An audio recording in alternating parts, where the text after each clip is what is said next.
안녕하십니까, 홍기빈 클럽입니다. 지난번에 저희가 북 이벤트 하면서 책 보내드리겠다고 했지요. 그래서 저희 커뮤니티에다가 당첨되신 분들 이름을 쭉 올려놨는데요, 아직 주소를 안 보내주신 분들 계세요. 그러니까 이 영상 보는 대로 꼭 좀 참조해 주시기 바라겠습니다. 오늘은 최근에 벌어지고 있는 유가 상승과 관련해서 사우디아라비아와 그 지도자인 모하메드 빈 살만 왕자에 대해서 좀 초점을 두고 알아보도록 하겠습니다. 오페크 플러스가 지금 하루 석유 생산량을 110만 톤을 감산하겠다 이렇게 발표를 했죠. 그 다음에 국제 원유가가 바로 치솟아 가지고 지금 $80를 넘게 되었습니다. 전 세계가 지금 인플레이션을 잡느라고 시름 중인 상황에서 지금 석유 가격이 불안정해지니까 또 지금 불안감이 올라가는데요. 여기서 평가가 엇갈립니다. 이번 조치가 지금 너무 석유값이 많이 떨어졌으니까 이걸 그냥 회복해서 $80 위로 올리기 위한 경제적 조치일 뿐이다. 그러니까 $90 선까지 가지는 않을 것이다. 이렇게 보는 분들도 있어요. 그런데 반면에 이번 조치는 좀 더 장기적으로 사우디와 오페크 플러스 나라들이 미국의 궤도에서 벗어나기 위한 지정학적인 포석의 일부라고 봐야 하기 때문에 어쩌면 올해 상반기에 $100를 넘어서서 위로 올라갈 수도 있다. 이렇게 보는 사람들도 있습니다. 자, 어느 쪽이 맞을까요? 여기에서 그 열쇠를 쥐고 있는 나라죠. 그 사우디아라비아, 그리고 그 나라의 지배자인 이 모하메드 빈 살만 왕자에 대해서 좀 초점을 두고 알아볼 필요가 있겠습니다. 빈 살만 왕자는요, 그 이름의 머리 글자를 따서 보통 MBS라고 불립니다. 그런데 그 아버지하고는 상당히 다른 스타일의 인물입니다. 아버지인 그 살만 국왕, 지금도 국왕이긴 합니다. 이 사람은 굉장히 안정적이고 전통주의자로 알려져 있습니다. 리야드 시장을 오래 역임을 하면서 리야드뿐만 아니라 사우디아라비아 전체를 이제 안정되고 번영으로 이끌었다, 뭐 이런 얘기를 듣는데요. 반면 그 아들인 MBS는 아주 호전적이고 좀 험한 말로 막 가는 인물로서 악명을 떨친 바 있습니다. 그래서 이 사람이 사우디의 정책을 주도했던 2010년대 내내 사우디의 아주 파격적인 정책들이 나오기도 했습니다. 우선 이 사람의 성향을 보자면요, 종교적 경건주의자는 아닙니다. 그리고 아버지하고는 다르게 전통적인 어떤 친미 외교 노선이라든가 전통적인 사우디아의 국가 노선에 별로 집착하지도 않습니다. 사회정책, 경제정책에 있어서는 상당히 온건 또는 리버럴하다고 그러죠. 진보적인 측면도 있고요. 하지만 이 전체적인 이 사람의 노선은 굉장히 강력한 민족주의 그리고 포퓰리즘이 결합되어 있다고 하고 있습니다. 이 사람이 2010년대 국방부 장관으로 취임을 할 적에 여러 사건을 벌입니다. 우선 첫 번째로 인접국가인 예멘하고 아주 강력한 군사행동을 벌여서 강대강으로 전쟁 비슷하게 나아갑니다. 그리고 옆에 있는 또 다른 나라인 카타르하고 사이가 안 좋아지고 문제가 생기니까 이번엔 다른 나라들까지 동원해서 카타르를 아예 봉쇄해버리는 일까지 있었습니다. 이렇게 강경하고 굉장히 돌출적인 행동들을 했던 거죠. 근데 이보다 더 중요했던 일이 있습니다. 이른바 미국과 벌였던 석유 전쟁이라는 건데요. 2010년대 이전부터 미국에서는 셰일 가스, 셰일 석유 업계라는 게 나타나죠. 그러니까 셰일층을 파괴해가지고 거기 있는 석유와 가스를 끌어내는 그 기술을 이용하는 업계인데요. 이것 때문에 국제 석유 가격 체계에 혼란이 오고 석유 가격에 대한 오페크의 영향력이 흔들리게 된다는 위협을 느끼게 됩니다. 그러니까 사우디 쪽에서 이 MBS의 주도로 석유 가격 전쟁을 시작을 합니다. 그러니까 생산량을 엄청나게 늘려가지고 석유 가격을 완전히 덤핑을 해버리면은 이 셰일 업계라고 하는 거는 생산 비용이 굉장히 크기 때문에 석유 가격이 어느 이하로 떨어지면은 다 파산하게 되거든요. 그러니까 미국에 있는 셰일 업계를 한번 말려 죽이겠다라고 해서 상당히 긴 기간 동안 저유가 드라이브를 계속을 합니다. 이것 때문에 미국에 있는 셰일 업계가 상당한 타격을 받았고 미국과의 관계도 많이 악화됩니다. 그리고 이 석유 전쟁의 와중에서 또 중요한 변화가 있었습니다. 오페크에다가 미국의 잠재적인 적성 국가죠. 러시아를 이 오페크에다가 끌어들입니다. 그래서 오페크 플러스라고 하는 것이 2016년에 나타나게 되고요.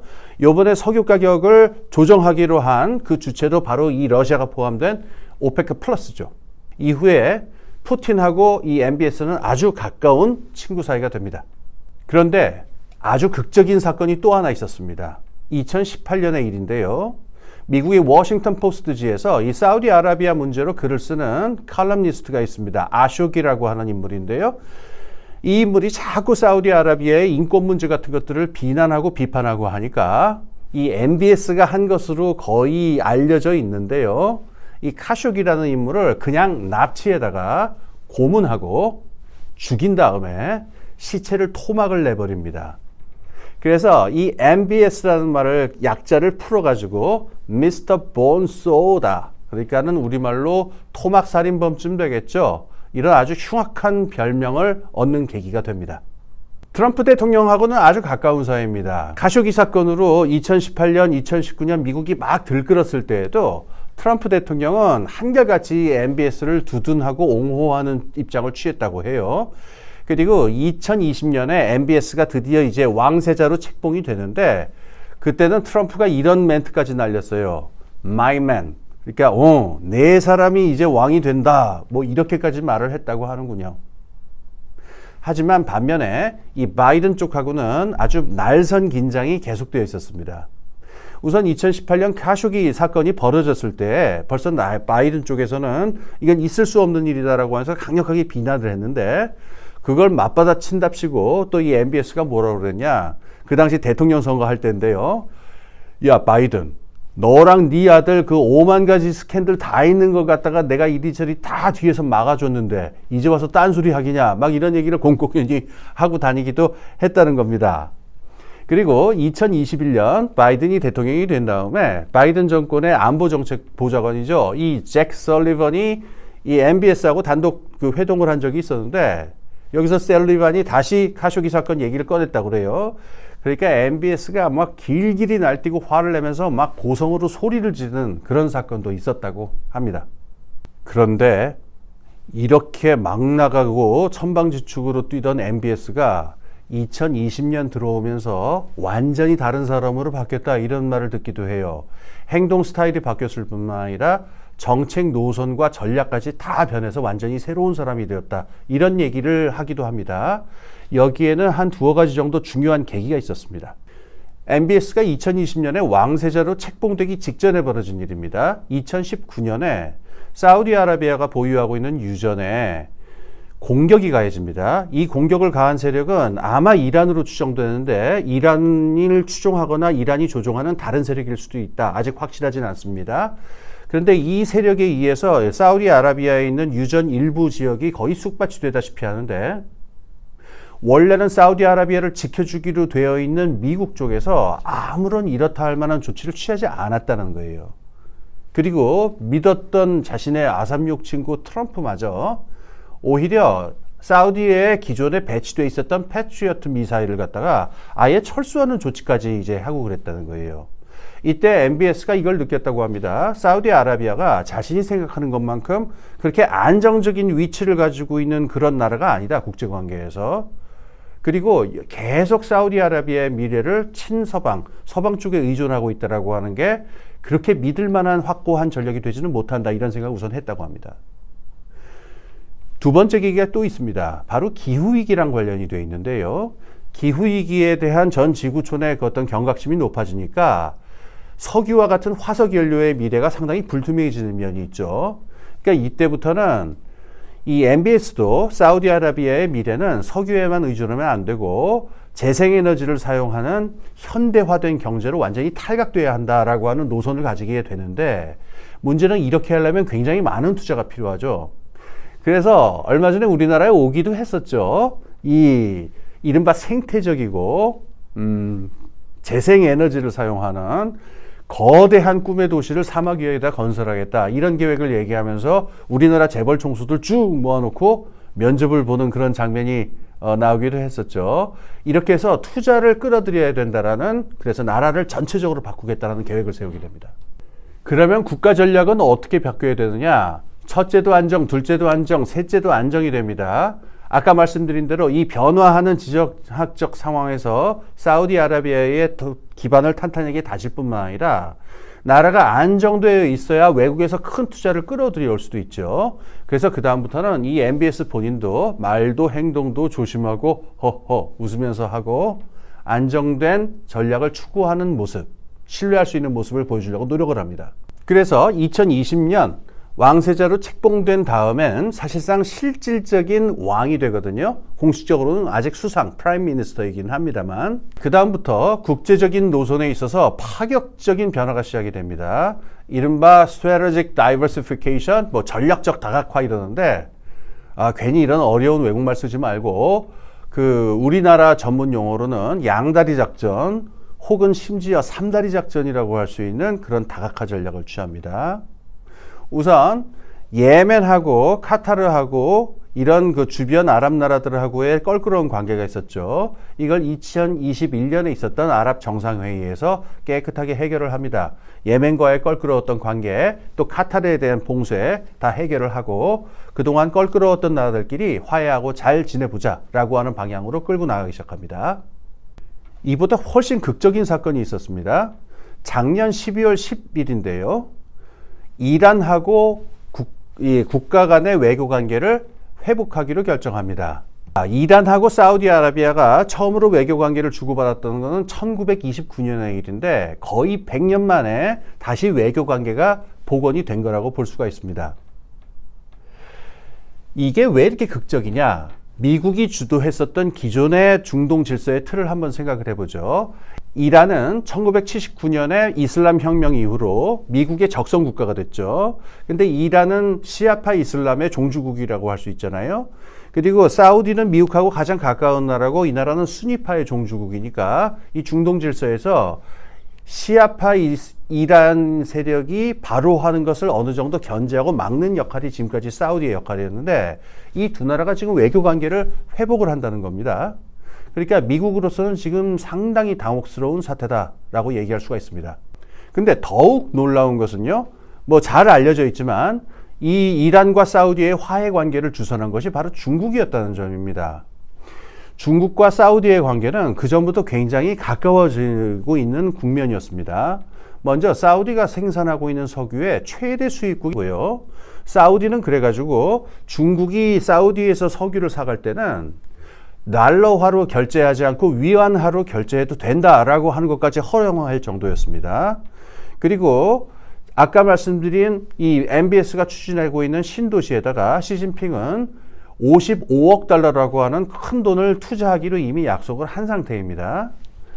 그리고 이번 중재를 계기로 해가지고 중국은 이제 지정학적인 문제에서도 이 중동 지역에 굉장히 중요한 플레이어로 등장한 거죠. 그래서 사우디아라비아의 외교 당국자가 공식적으로 중국은 이제부터 걸프 지역 문제에 있어서 아무도 빼놓을 수 없는 중요한 플레이어다 이렇게 발언을 하기도 했습니다.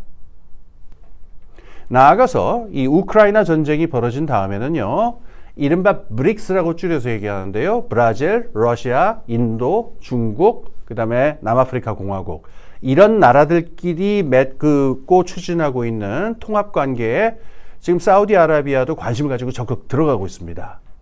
미국하고는 다른 흐름을 타고 있는 거죠. 그리고 2021년에는 러시아하고 군사협정까지 맺은 바가 있습니다. 사우디아라비아 외교 당국자들 일각에서는 사우디아라비아가 이른바 비동맹 세력을 추구하는 가능성도 있다. 뭐 이런 이야기도 흘러나오고 있다고 합니다. 자, 비동맹 세력 기억나시죠? 인도네시아의 수카르노 대통령이 비동맹 회의라고 하는 걸 소집을 해서 미국 편도 아니고 소련 편도 아닌 우리 제3세계 모여라 라고 했었던 그때 이야기를 담은 말이 바로 이 비동맹 세력 이야기죠.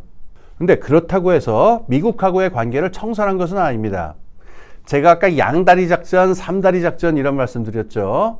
그래서 미국하고 뭘 끊거나 이런 건 아닙니다. 오히려 미국에 대한 지지라든가 친화적인 제스처도 많이 보였는데요. 특히 이번 우크라이나 전쟁에서는 그동안 있었던 러시아와의 관계에도 불구하고 전혀 러시아 편을 들고 있지는 않습니다. 오히려 미국이 지지하고 있는 우크라이나에다가 5억 달러를 지원하겠다 이렇게 최근에 발표를 하기도 했습니다. 그리고 미국의 아주 가까운 동맹국인 이스라엘하고의 관계를 개선하는 쪽으로 나아가요. 이스라엘이 그동안 주장했던 이른바 주이시 홈란드라고 하는 말이 있는데 그 팔레스타인 땅이 2000년 전에 우리가 살았던 땅이니까 우리는 돌아와서 살 권리가 있다. 오랜 주장이죠. 하지만 아랍 국가들은 이런 말에 대해서 보통 코웃음도 치지 않고 단호히 거부하는 입장이었었는데, 아랍 국가들 중에서 처음으로 이 MBS는 그거 일리가 있는 얘기다, 그럴 수 있다라고 하는 긍정적인 반응을 보이기 시작한 거예요. 대신 대가를 요구합니다. 미국에다가, 자, 우리가 이런 거 해주니까 너희들도 우리나라의 군사 안보를 확실하게 보장해 다오라는 약속을 요구하고요. 또 사우디아라비아도 우리도 석유만 갖고 사는 게 아니라 이제부터 민간 핵시설, 기술적 지원을 달라, 이런 것들을 강력하게 요구하고 있다고 합니다. 우선 가깝게는요, 이번 석유 감산 조치가 단기적으로 어떤 그 석유 가격의 조정을 위한 경제적 조치에 불과한 거냐, 아니면은 지정학적인 변화와 함께 중장기적으로 계속적인 유가 상승으로 이어질 것이냐라고 하는 이 갈림길에서 어느 쪽인지를 판별할 수 있는 중요한 시금석의 역할을 하는 게 지금 사우디아라비아, 특히 그 새로운 지배자인 MBS가 취하는 행보일 것입니다. 한 가지가 더 있다면, 현재의 지정학적 상황이 얼마나 유동적이고 변화무쌍한지를 잘 보여주는 사례가 아닌가 합니다. 기존에 미국이 주도하는 단일 단극 체제가 다극화된 체제로서 지금 흘러가는 경향을 지금 보이고 있는데요. 이 그림이 얼마나 복잡한지, 그리고 여기서 각국이 취할 수 있는 선택지와 그 흐름이 얼마나 다양하고 이 파노라마처럼 펼쳐지는지를 잘 보여주는 한 사례인 것 같아요, 이 MBS라는 인물이요. 그래서 지금 한반도라고 하는 곳에 살고 있는 우리나라 입장에서도 아주 주의 깊게 한번 지켜볼 만한 사람이다, 이렇게 생각이 됩니다. 예, 지금까지 홍기빈 클럽이었습니다. 감사합니다.